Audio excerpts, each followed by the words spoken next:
রাজধানীতে গত 2 দিন ধরে বেশ জমজমাট কোরবানির পশুর হাট। এর মধ্যে অধিকাংশ হাটে নেই পর্যাপ্ত গরু, যদিও শেষ মুহূর্তে হাটগুলোতে ভিড় বেড়েছে ক্রেতাদের। শুক্রবার রাজধানীর তেজগাঁও পশুর হাট ঘুরে দেখা যায় 90% স্থানই খালি। আর শেষ সময়ে যারা গরু কিনেছেন তাদের অভিযোগ, মানভেদে গরু প্রতি গুনতে হচ্ছে অন্তত 15 থেকে 20% বাড়তি অর্থ। এরপরও কোরবানির কথা বিবেচনায় বেশি দামেই কিনতে বাধ্য হচ্ছেন।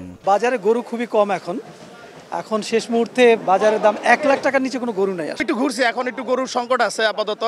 হাট পুরাই খালি, তবু আল্লাহর রহমতে আমরা পেয়ে গেছি। ঠিক আছে, আমাদের বাজেটের মধ্যে পেয়েছি আলহামদুলিল্লাহ। গরু হাটে খুব কম, খুবই কম, দাম অনেক চড়া।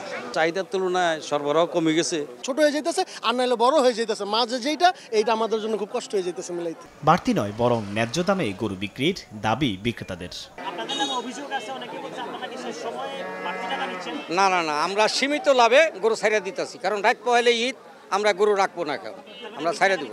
না না না, আমরা সীমিত লাভে অল্প কয়েকটা, একবারে যে কমু যে লাভ ছাড়া না, অল্প কয়েক টাকা লাভে আমরা গরু ছাইড়া দিতেছি। এগুলো আমার দেশে কেনা 2,40,000, দাম বলে 200, কথাটা বুঝলেন? তাহলে কেনা 40, 10,000 খরচ, 50 লস। বড় গরু কাস্টমার নাই। বড় গরুর প্রতি চাহিদাটা কম দেখা যাইতেছে, কারণ তারা যে কোরবানির যে বাজেট, ওই বাজেটটা তারা বেশি কিনতে যেতেছে ক্রেতারা। বড়গুলো এরা আশা অনুরূপ, মানে যেগুলি কিনতে গেলে তার বাজেটটা বাইরে চলে যেতেছে। আবার কিছু আছে যে আমরা এই ছোট দামে বড় নিতে পারি কিনা। একটা গরুর লাগে বাইজে গেছে, আমাদের গাদিটা লস হয়ে যাচ্ছে, বুঝছেন? এই জন্য বেচতেছেন। 12 মণ ওজন হবে, 12 মণ গরু যদি 3 লাখ টাকা না বেচতে পারে তাহলে তো কোনো উপায় নেই। আর দাম বলছে এখানে 220-30 এইরকম দাম বলে।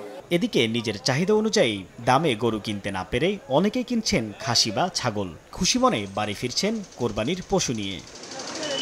সাইফুল ইসলাম, সময় সংবাদ, ঢাকা।